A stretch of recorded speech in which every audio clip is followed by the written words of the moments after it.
Off the heels of a blowout for Oregon State, Oregon, in the meantime, the number 6 team in the country, taking on USC late at night tonight. It actually just got started as the show was getting started. We are still in the first quarter, but we check in with the Ducks right now. Oregon, the number 6 team in the land, taking on USC over at Autzen Stadium.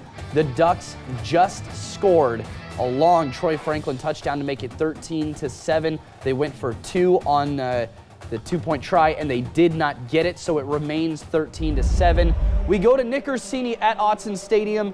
Nick, KEZI9 sports reporter, we welcome you back in. Sir, it looks like, if I'm not mistaken, you're in the equipment tunnel here beside the field. We can see the turf over your left shoulder there. Interesting atmosphere for you right there, but what's the atmosphere of Autzen like tonight for this first late game window for them?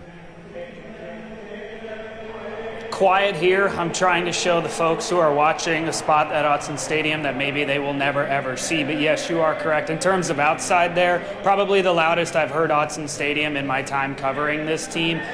We may not know. We know that USC is coming into this game with 3 losses, but it's still Southern California. It's the first time they've actually been here since 2015. That was the year I graduated high school. So it's been a long, long time. And like you said, Troy Franklin, a long touchdown. Before then, a Tez Johnson long touchdown, and then Caleb Williams in between, just kind of scrambling and figuring things out. That's just kind of what this game is going to be. It's going to be, you know, Oregon's got a lot of pressure on him. Brandon Dorlus is going like this already, saying, feed me, feed me. And again, this is where we're set, 13-7, about halfway through the first quarter.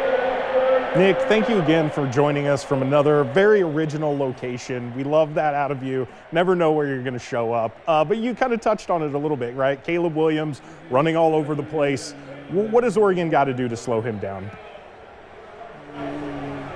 You know I'll always show up, Kenny, just for you, especially on the golf course when we're playing a match. But in terms of what Caleb Williams has to do, he has to do what he's been doing this entire season. The offensive line is not the strongest that it's ever been. So far, it's kind of similar to the Colorado game where Oregon's getting a lot of pressure on him. But Caleb Williams, he is the reigning Heisman Trophy winner for a reason. He's had a good start to this. I think it's going to come down to the secondary, making sure that they can contain these wide receivers for about 8 to 10 seconds, which is something that Coach Lanning really tried to practice with. They actually used the former Sheldon quarterback Brock Thomas as a way to try to emulate and try to practice for Caleb Williams, but there is no practicing for Caleb Williams. Again, fantastic atmosphere at Autzen Stadium. We'll definitely have everything you're going to need. Maybe not tonight at 11, but we'll have everything on Sunday. But again, keep up with Cam and Kenny. They will definitely keep you updated as this game continues.